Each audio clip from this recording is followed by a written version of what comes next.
हरितालिका तीज व्रत जो है महिलाएं अखंड सौभाग्यवती के लिए करती है और यह व्रत बहुत कठिन होता है क्योंकि यह व्रत निर्जला रखा जाता है। सबसे पहले आप सभी यह जान लें कि जब भी हम कोई व्रत करते हैं तो अगर संपूर्ण विधि के द्वारा नहीं करते हैं तो हमें उतना फल प्राप्त नहीं हो पाता है। वहीं जितना संपूर्ण विधि है उसमें से जितना विधि का पालन हम करते हैं उतना हमें फल प्राप्त होता है।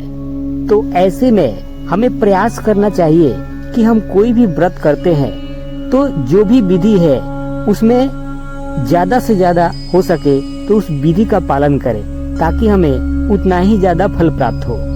हम बात कर रहे हैं तीज व्रत की। हम सभी जानते हैं कि एक सुहागन महिला के लिए हरितालिका तीज व्रत कितना महत्व रखता है।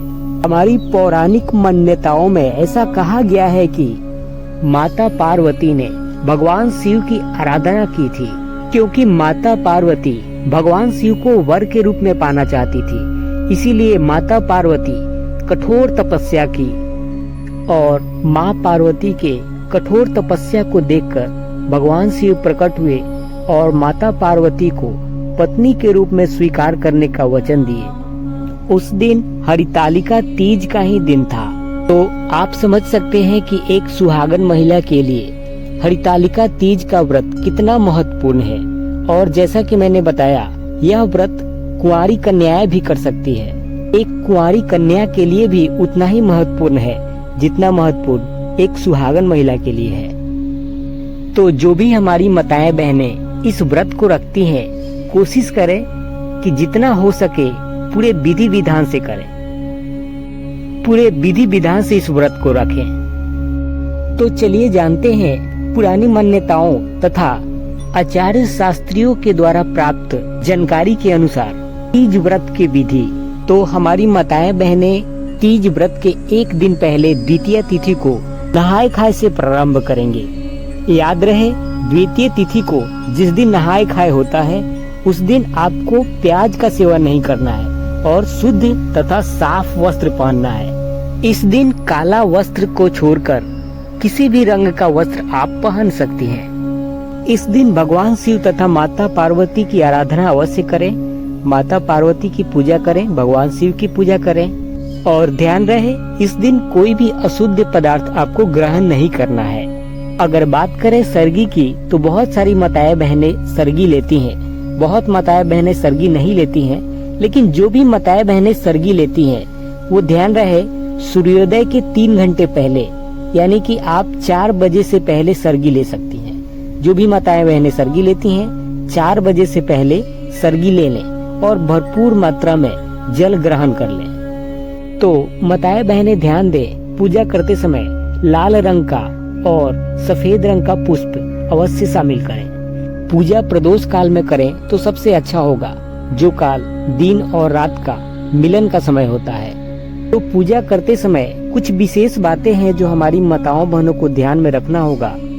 तो ध्यान दें पूजा जहाँ भी करना हो घर के पूर्व दिशा में या जिस कमरा में आप पूजा कर रही हो उस कमरा के पूर्व दिशा में आपको चौकी रखना है। जो पूजा की जाती है वह चौकी रखना है। जिस घर में पूजा करनी हो उस घर के पूर्व दिशा की ओर चौकी रखें। ध्यान रहे चौकी को अच्छी तरह से धो लेनी है। धोने के बाद उसे गंगा जल से भी धो देना है। आप साधारण पानी में थोड़ी सी गंगा जल मिला करके उसे धो सकते हैं और उसके बाद धोने के बाद भी अलग से गंगा जल लेकर के उस चौकी पर थोड़ा छिड़क दे क्योंकि वहाँ पर भगवान शंकर और माता पार्वती को स्थापित करना है। तो वह जो स्थान होगा एकदम शुद्ध होना चाहिए। उसके बाद उस चौकी पर लाल रंग के वस्त्र बिछा देंगे और उस वस्त्र के ऊपर भी गंगा जल का छिड़काव करेंगे। और उसके बाद हमारी माताएं बहनें जब भी फोटो स्थापित करें शिव परिवार के साथ स्थापित करें, न कि केवल भगवान शिव और माता पार्वती का। शिव परिवार जिसमें भगवान गणेश भी शामिल रहते हैं। तो आप वैसे फोटो लगाएं जिसमें भगवान शिव माता पार्वती के साथ साथ भगवान गणेश भी शामिल हो। वैसे फोटो को वहाँ पे स्थापित करें। जहाँ पर पूजे का चौकी लगाया गया है वहाँ पर संभव हो तो केले के पत्ते से अच्छी से सजावट कर दें। अब माताएं बहनें ध्यान से सुने, मैं वो चीज बताने जा रहा हूँ जो अक्सर सभी लोग गलतियाँ करते हैं और यही बातें बताने के लिए हमने यह वीडियो बनाया।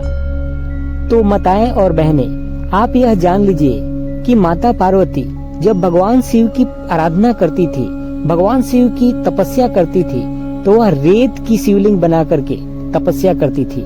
माता पार्वती अपने हाथों से रेत की शिवलिंग बना करके दिन रात तपस्या करती थी। इसीलिए यहाँ पर अपने हाथों से शिवलिंग बनाना बहुत महत्वपूर्ण माना जाता है। तो हम कहना चाहेंगे कि हमारे जो भी माताएं बहनें इस व्रत को करती हैं, वो अपने हाथों से शिवलिंग बनाएं। आप फोटो स्थापित किए हैं वो सही है, फोटो आप स्थापित करेंगे, पूजा करेंगे, हमारा ध्यान भगवान शिव पर पड़े, इसके लिए फोटो स्थापित करना बहुत उचित है। क्योंकि जब आप हाथ से शिवलिंग बनाएंगी तो अच्छी तरह से नहीं बनेगा।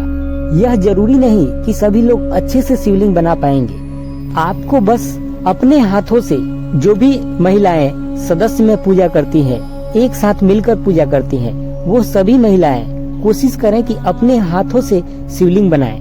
यह जरूरी नहीं है कि शिवलिंग बहुत अच्छा बने, आपको केवल कोशिश करना है। आप कोशिश करके जिस तरह से पार्थिव शिवलिंग बना सकती हैं वैसे ही बनाएं, लेकिन अवश्य बनाएं। आपको बता दें कि यह तीज व्रत का सबसे महत्वपूर्ण हिस्सा है, लेकिन यह सभी महिलाएं, हमारी माताएं बहनें नहीं कर पाती हैं। उनको यह बता दिया जाता है कि आप फोटो स्थापित करके ही पूजा कर सकती हैं। कुछ माताएं बहनें इसे अपने हाथों से इसलिए नहीं बनाती है क्योंकि यह तीज के दूसरे दिन सूर्योदय के पहले इसे विसर्जन करना पड़ता है।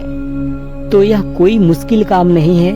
आप पूरी श्रद्धा से भगवान शिव की पार्थिव शिवलिंग बनाएं और पूजा करें और दूसरे दिन सूर्योदय के पहले विसर्जन कर दें, क्योंकि यह भी तीज की विधि पूर्वक पूजा करने का एक बड़ा हिस्सा है। आपको ऐसा करने से आपको अधिक फल की प्राप्ति होगी। आपसे भगवान शिव प्रसन्न होंगे, माता पार्वती प्रसन्न होंगी और आप हमेशा सौभाग्यवती रहेंगी। तो आशा करता हूँ हमारी माताएं बहनें को यह जानकारी बहुत अच्छी लगी होगी। तो कमेंट में ओम नमः शिवाय लिखना ना भूलें। फिर मिलेंगे अगले वीडियो में, तब तक के लिए ओम नमः शिवाय।